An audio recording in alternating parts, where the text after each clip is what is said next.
This is Neil Schneider for MTBS-TV at SIGGRAPH 2014. I'm at the Intel exhibit. To my immediate right is Carl Schissler, PhD student at the University of North Carolina.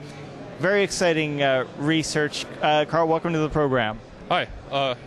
Now, let me open up with a question. What do you have on display here?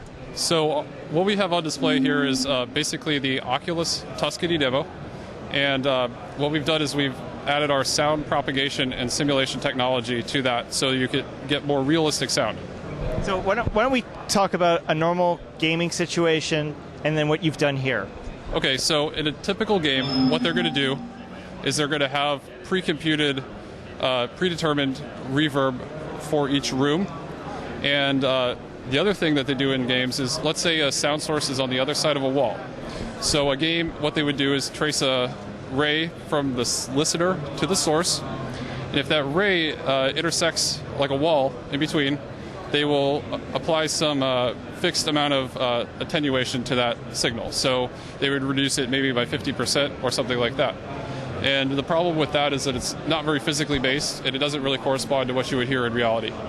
So you could, let's say you're walking in a room filled with brick wall, and you move into a room filled with plaster wall.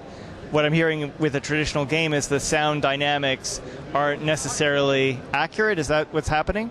Yeah, so what has to happen is an artist goes in and says, I want this room to have a longer reverb time or a shorter reverb time, but it's really not accurate at all because really you have to take into account the material properties of the room, like what the surfaces are made of, as well as the size and shape of the environment. So what have you done? So our work is basically on ray tracing for sound propagation. And what we do is we basically take each sound source in the scene and we trace rays in all directions for all those sources. And those rays bounce around the environment, and depending on which rays intersect the listener, that determines what sound that you actually hear. It almost sounds like a sonar. Is that a fair comparison? Well, I mean, sonar is sound, but I'm thinking of the sound going in one direction and bouncing back, and based on what's coming back, you have information to work with.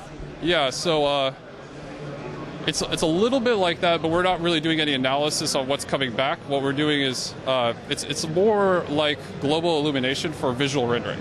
So in global illumination, what you're trying to do is you're trying to get all of the sound or all of the light that is scattered within an environment, and which may undergo multiple bounces before it reaches the intended surface.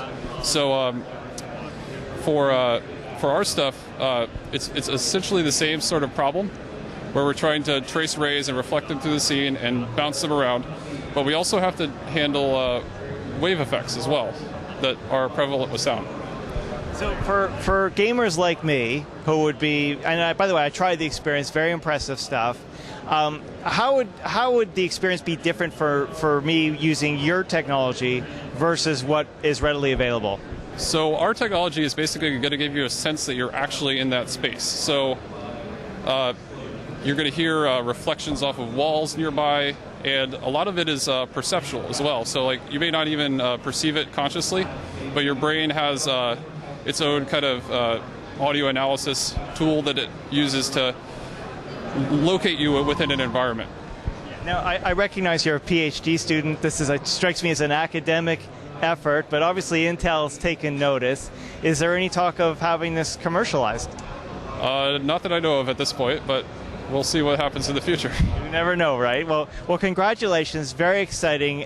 Very impressive to actually listen to and experience Tuscany in this way, and hopefully there's some bright things to come from this. Thank you for joining us, Carl. All right, thank you for having me. This is Neil Schneider for MTBS-TV at SIGGRAPH 2014. We will, of course, be back with more. Thank you for watching.